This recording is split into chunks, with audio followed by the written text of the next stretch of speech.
Welcome to the Soul Nourishment Podcast. I am Paoli Aeli, a spiritual mentor, yoga teacher, and holistic guide. And I'm here today with my dear co-host, Gedalia Walls, personal trainer, spiritual rabbi, wellness coach. He's all about spirituality, also physical health.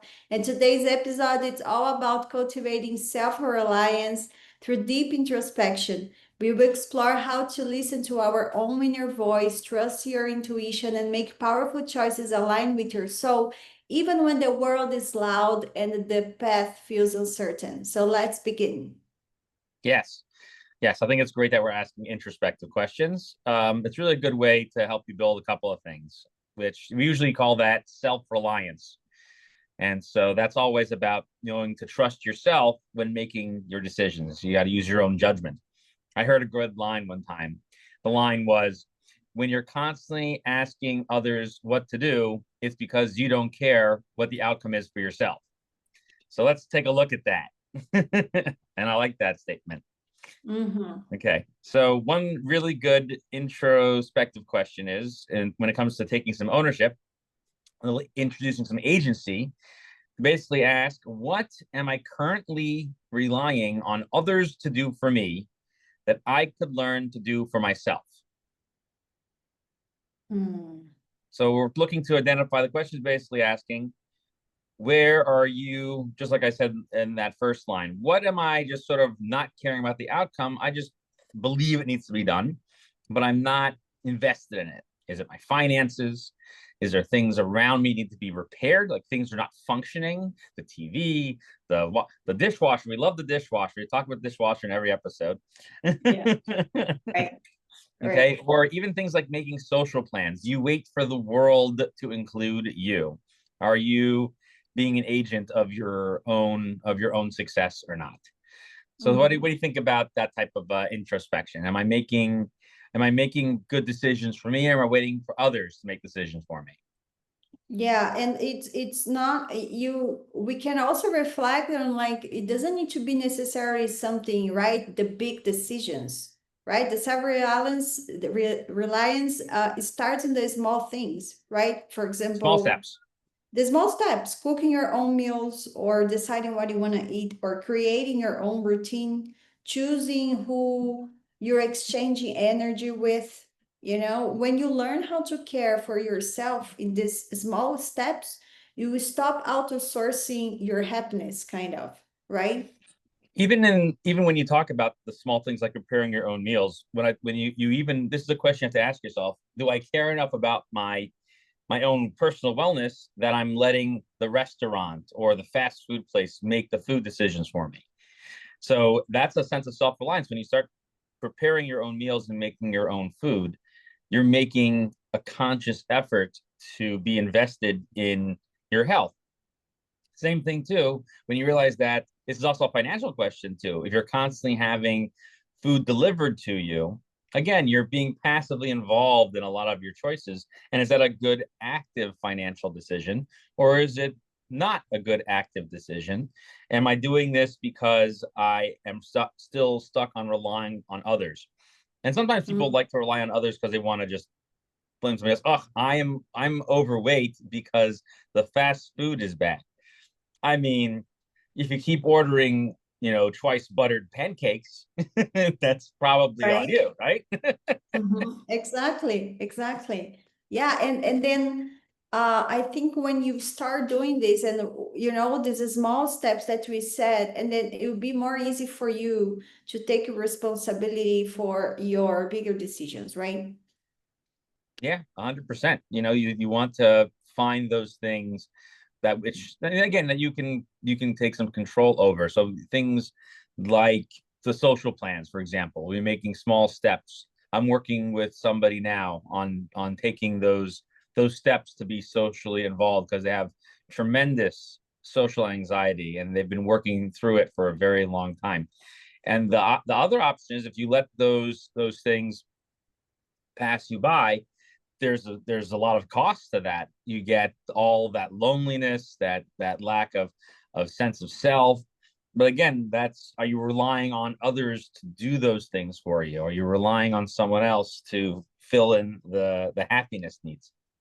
Yeah, and I think just to add on, that's why it's so important the self-knowledge and find tools where you can know more about yourself, especially in the spiritual path, because sometimes one of your self-development, like as a tikkun or a soul correction, is exactly to be more outward, like how say outgoing, like to Yeah, be more like around surrounded more people, and then at the beginning of course you're taking the responsibility and say, okay, I have to do this because it's my soul correction. It's more than just going there. You're transforming something inside of you. right. And that's the you're right. That is transformative. It's making you more reliant on your decisions, meaning you are the one who is in charge of making your own happiness, which includes making the decisions to go and be involved with others. So I think Mhm. let's move on to another self-awareness thing to ask yourself. And Mhm. here I like this one. What is one decision that I am avoiding right now? And why am I afraid to make it on my own? So sometimes there's things that we have to do, but we feel like, oh, I can't do that. Like people who don't want to go to the movie theater by themselves, right? Mhm. So this Mhm. really looks at, what are you afraid of? And it helps you confront either your, maybe you don't have to call it fear. Maybe it's whatever is making you hesitate. What's holding you Mhm. back? But it Mhm. also looks at what your level of confidence is. Are you confident about the decision? Are you lacking confidence? Do you want someone else to kind of bear the brunt of the decision? And that's something else to look at in terms of being an agent in your own decision making. What do you think of that in terms of this is the other side of the coin where we say before, am I relying on myself? And even when I'm relying on myself, am I not making a decision? Am I stopping myself? Mhm. Mhm.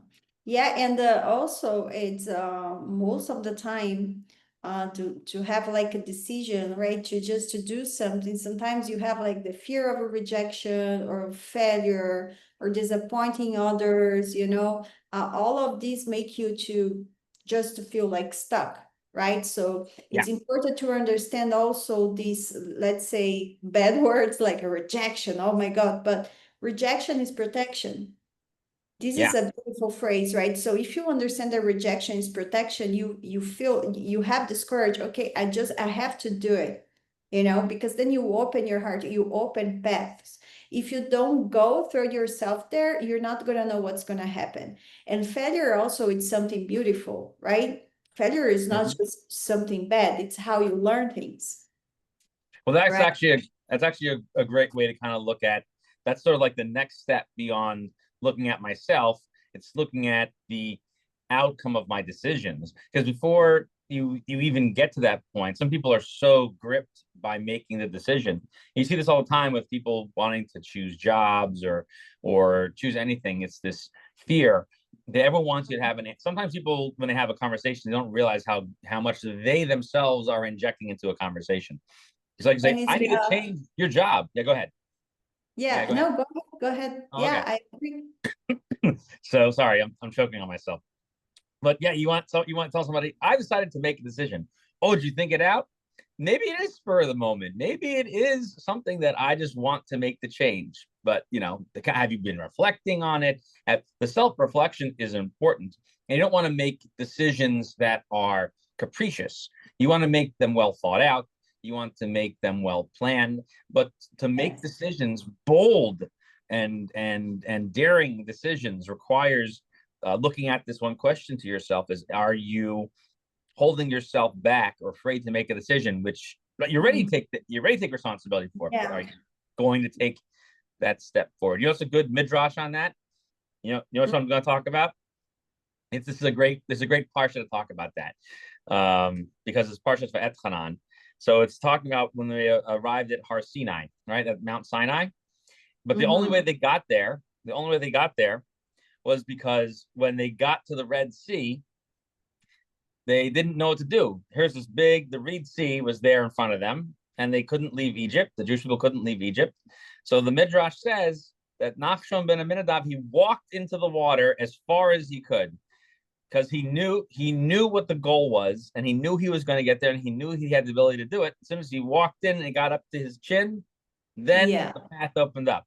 Sometimes you don't see it so immediately, You but you have do. to, yeah, you're almost getting a drum, right? And then you Yep, see like your own Red Sea splitting and opening. So you have to jump in and and at first it might seem that it's not working.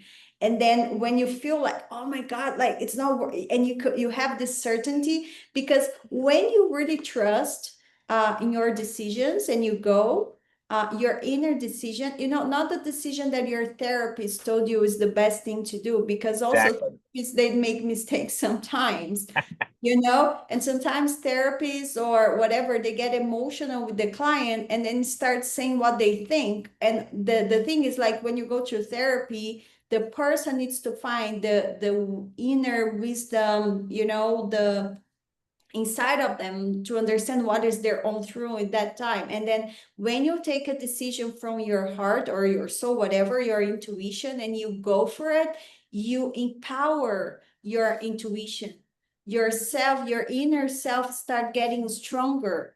And it's like it's a practice and it gets easier. And for example, I felt many times as a person, as a mentor, it's everybody gets these moments of failure, but I've trusted too much. I stay in the silent, and I say, no, I trust in my decision. I'm gonna go there. And then you build up more humility, the truth of inside yourself, and you have more resilience about the things that you decide. And then there's no it's really funny, because today I was with a coach, a student, and then the oracle in Portuguese that came for her was, I don't lose what is not to be mine. I don't know if English is exactly right, but it's like, if you failure or something, like, it doesn't matter if you go for different paths that I believe is the right way to go. If it's yours, like the universe, God, whatever you name it, it's gonna put you in the path again, but you have to trust yourself and not to be afraid of the failure. That's actually a good segue into sort of the next aspect of it, is the resilience part of it. So the Mm-hmm. the question you ask yourself when you want to become more resilient, you have to ask yourself, when was the last time I failed, or allowed myself to fail, or got into a place where I could make a mistake? And what did I learn from that mistake? Meaning that, they say experience is the ability to recognize the mistake when you make it again, because we're not perfect, but we at least we look, as you were mentioning, the perspective of how it impacts you, and realizing that, to paraphrase the wise Yoda, who says this in one of the Star Wars movies, the greatest teacher failure is. But it is. It really allows you to recognize and it allows you to be in a place of where you can grow. That not everything goes in a straight line. Not everything is perfect. It has peaks and valleys as it progresses. Sometimes it has setbacks, but recognizing the ability to stand tall and move forward. And also, they always say, there's a saying, in the US, about having the thick skin. And it's also, there's some a lot of places like to use that statement, having a thick skin. I don't think that's what this is. Having a thick skin can often immunize you from feeling what is you're experiencing. This is more intelligence based. This is more about being able to recognize and use the information to grow from it. Mm-hmm. Mm-hmm. Yeah, and I think that we are going through a period now, like that, with the AI, like everything's more easy, to create things without any failure. You know what I mean? Like all the Yeah, content, social media, and whatever, everything has to be looking like perfect. And I think in this new generation, the failure will be so important for us. You know what I mean? Like, and really to disconnect from all these stimulus that you have, like how, just to do everything perfectly and just go in and find your authenticity, like authenticity, like to yeah. understand, and the failure, I think it brings you to that, you know, the humility to say, okay, what is here? What is truth for me Mhm. here? You know, so in this new kind of world that you're going, that everything looks so perfect, it's so important to learn how to failure, especially the new generation that they're, I don't know, I think it's different now. I think so. I think a lot of people are afraid of failing. Mhm, I'm afraid of falling. I think it hurts, but I still try when I don't feel like I'm going to fall. You know, mhm. Or you but learn how to fall is right, different. right, Like exactly. You in learn how to yoga, brace when yourself. you're practicing yoga, you also learn how to fall when you're doing handstands or headstand to Right, but not break, you know, like there is a way exactly, that you learn and it yeah, doesn't learn exactly, so much. yeah, exactly. You slowly migrate away from the wall. I like the yoga where you migrate towards the wall. So when you do something like Warrior Three and you're bouncing on one leg, you just grab the wall. It's right there, or a Mm. bookcase. There's always that. There's always that. But let's look at one other thing over here about resilience, which is something that's very reflective, which is identify your core strengths and how to use them to solve the problems that are immediately confronting you. Meaning, you have to ask yourself, what abilities do I have at my disposal that can get me out of the situation, that can get me through the situation? So you have to look at yourself. It really makes you think. You're going to recognize what your capabilities are, and it's going to make you problem solve. This is better than just having the thick skin. People with thick skin will just take it. They'll just take it and they'll absorb it. That's not what we want to talk about over here. We want people to realize that it's important to have skills to get you through and and move you through a situation that you can. Mhm. I think I told you that I went sailing a couple of weeks ago, and that it was a true disaster. It was a true disaster because since I was not really in control of all the things that were happening, I will say that I confronted it by using my skills and my abilities to get through the situation as best as possible. Mhm. But I do regret not having been more forceful at saying, get me off of this crazy ship. In reflection, I was able to navigate a lot of it, but sticking through it, the Oh, whole thing. you tried, you found a way, you tried, right?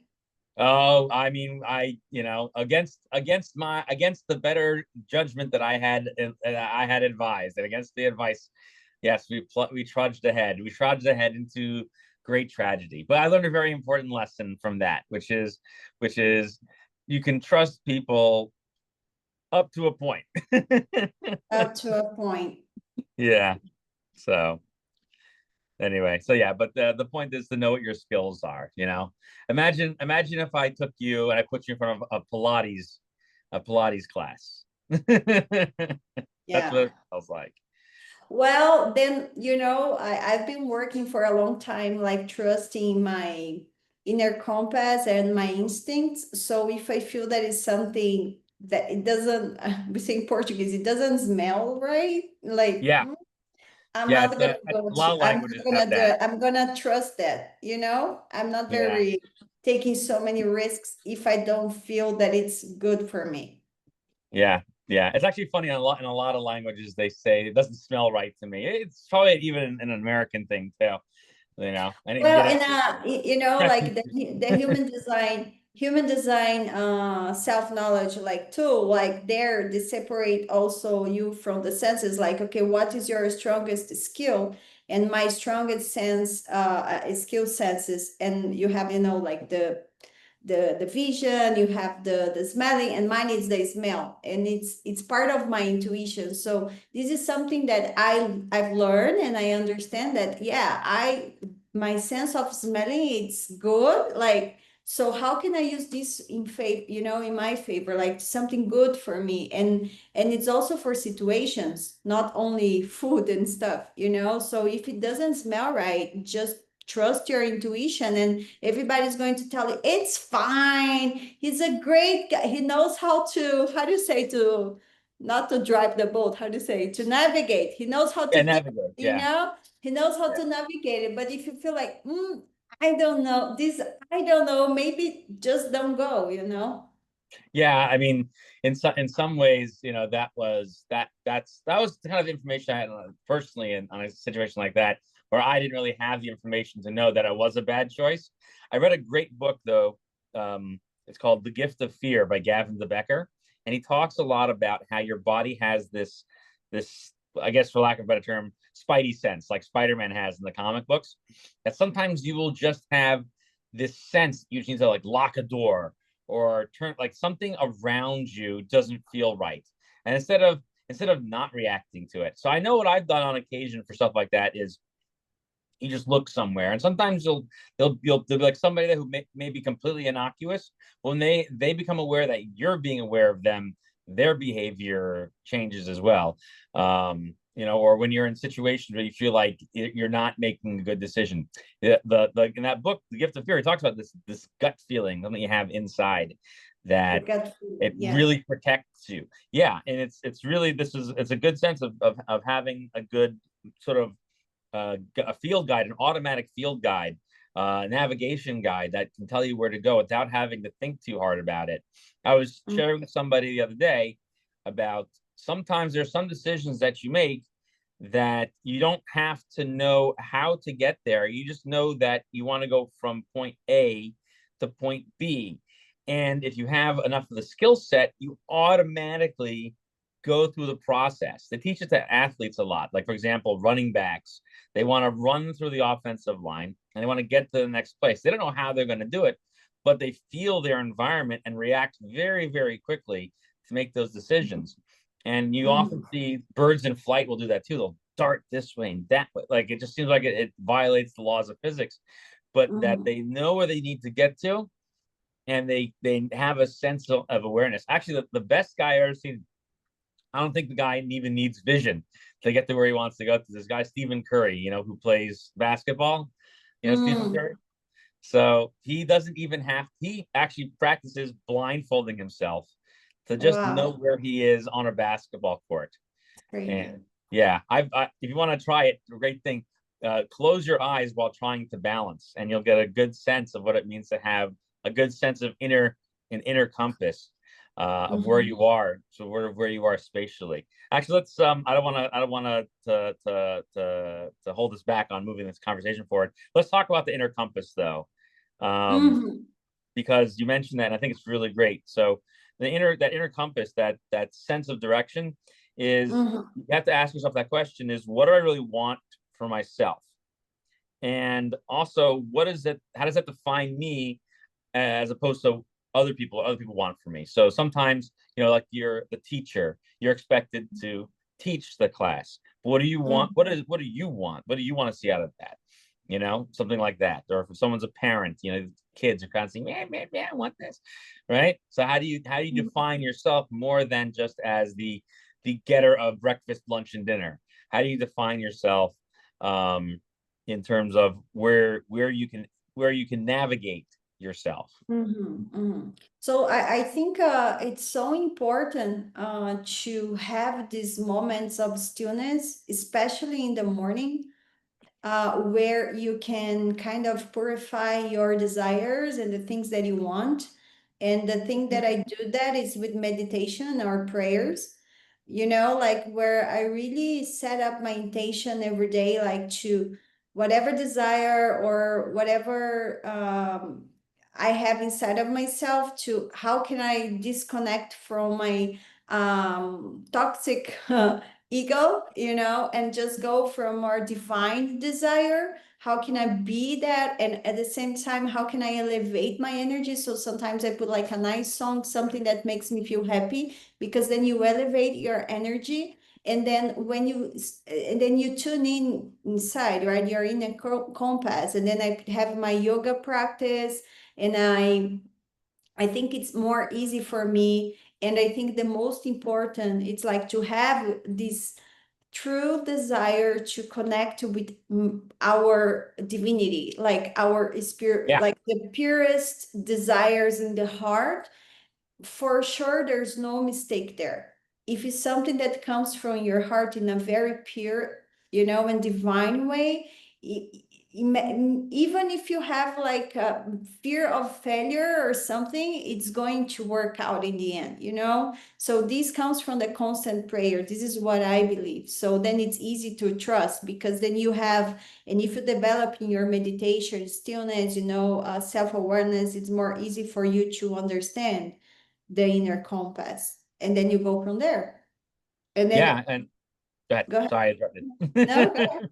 Okay, so the thing I mentioned about prayer, I think, is great because in many ways, prayer is not always something that you have to develop on the spot, but comes from a developed liturgy, meaning other people have walked this path and they are leaving you with a sense of a map, not a perfect map. You're not going to necessarily follow it exactly, but a good map. So the Mhm. idea is that you know through the process of prayer where you want to get to. And in a sense, the Hebrew word for prayer is tefillah, and the word comes to pilel, which refers to making judgments, making decisions. It's like someone who is sitting and having to render decisions. It comes from that. So when you are trying to pray, you're trying to give your inner expressions life.